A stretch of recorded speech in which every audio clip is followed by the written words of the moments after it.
Hey everyone, David again, and in my past videos I've given you an overview of a vintage trailer, what to look for, what the different systems are. Now, today and in the next few videos, I'm going to share with you what you actually do when you pull up with the trailer, or in my case, my wife just shows up with the trailer. So this one is our 35th trailer that we've remodeled. It's a 1970 Security, and it's a smaller one, but it's a great one to show you the systems and such and show you what we do.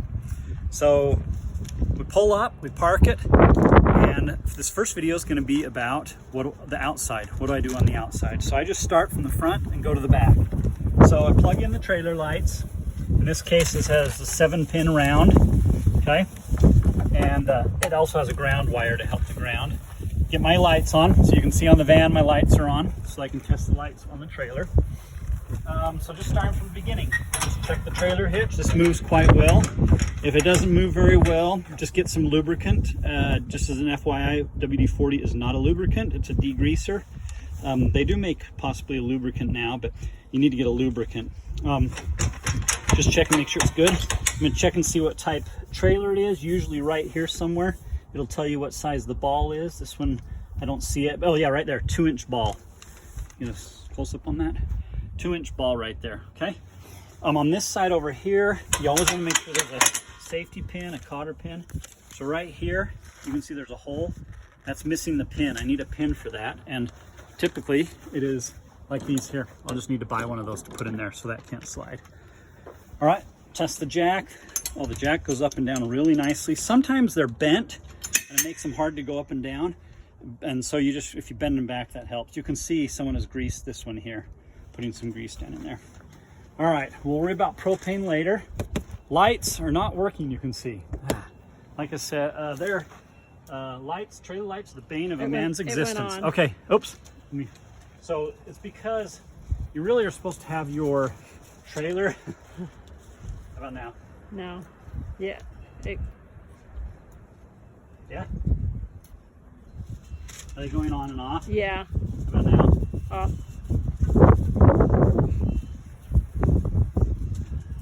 Okay, it's on. Okay, sorry everyone. Like I said, trailer lights and are tough for a man. And a woman too. It's just anyone. Trailer lights are just tough. Okay, so you can see this light works. I'm going to test, look at all the lights. That one up there, yep, that works. Coming around, this light works. Okay, back light, yep, it's on here also, you can see. And, oh, coming around here, this light doesn't work. So I'm going to knock it with my finger just to see if it's a ground or a bulb. So there's two things with the trailer light that, as I've done many of these. Number one, the bulb could be bad, or three things. Number two, it could just be dirty connection in there because it's older. Number three, which is the most common occurrence, is the ground is not set right.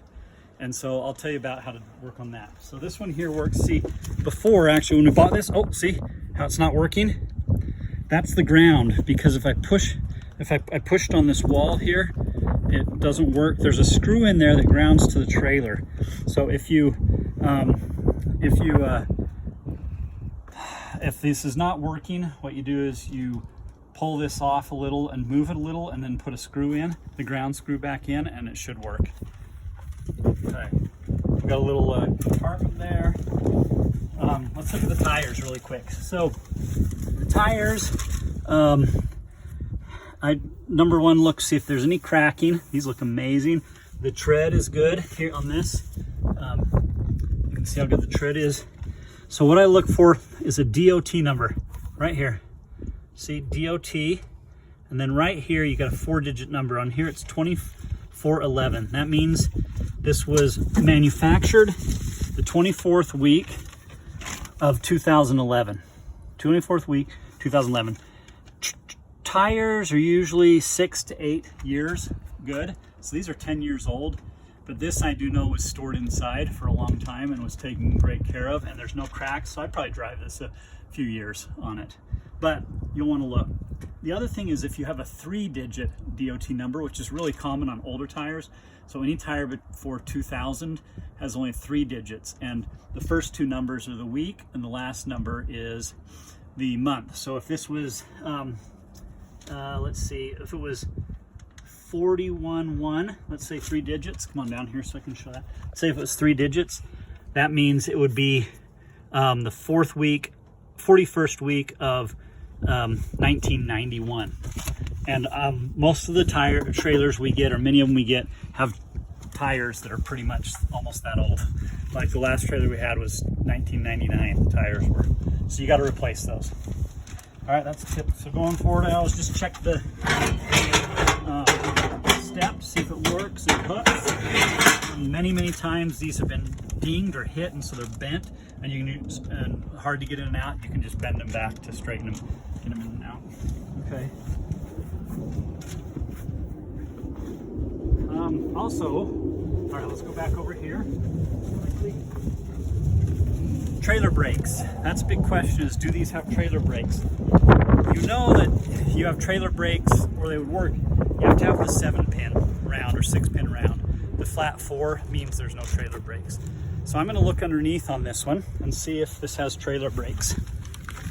So what I'm going to look for is right there on the inside.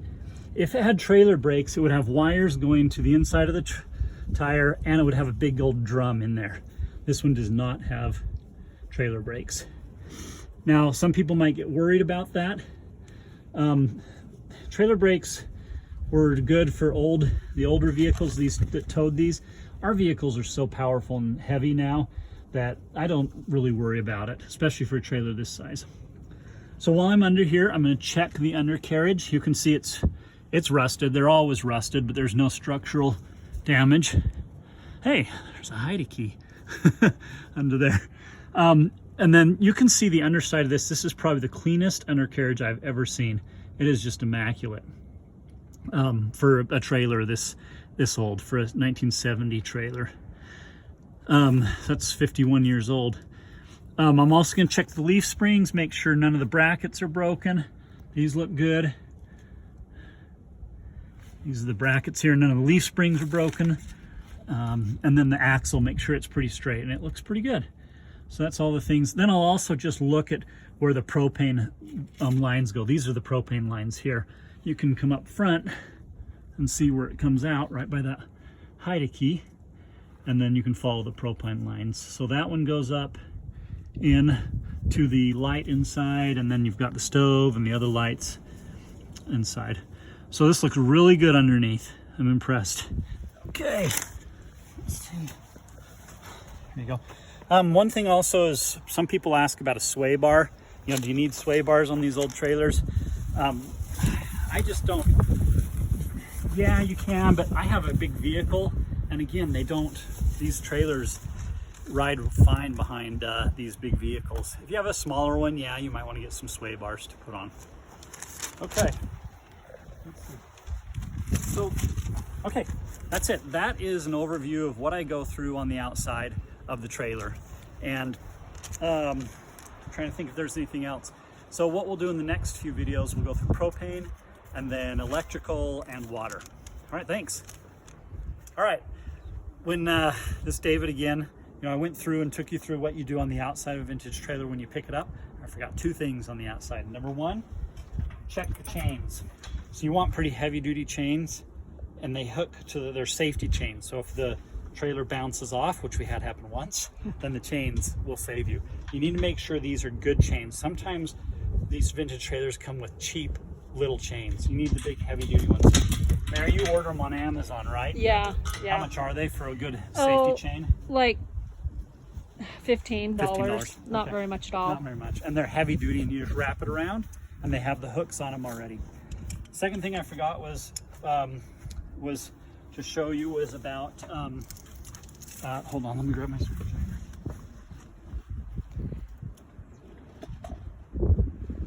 Okay, it was about bearings. Bearings on these trailers. I have had friends have their trailers start on fire because the bearings were old and didn't work. There we go. Sorry. Okay. So, oh, this is nice. This actually has the attachment to fill with hydraulic grease. And so this one you can refill the bearings. So if you have a mid-1960s or earlier I would definitely have the bearings checked and replaced. So I have done these bearings before. So they're just like ball bearings inside that help the tire spin. They're not worth my time. I just take them to the tire store, especially when we get new tires on these, have them check them and replace them. They're about $100 each. So they can either repack them with grease. So they'll pull this off. I'm not gonna do it now because this has a pin on it, but you would pull this cap off, or you can also use this to kind of pry it off. Oh, it's gonna come off, never mind. Pull it off. Okay, there, you can see, wow, that's got some good grease in it. This has been kept greased. So you have to take this bolt out and then pull it out and the bearing will come out. That's why I don't like to do it, is it takes a while.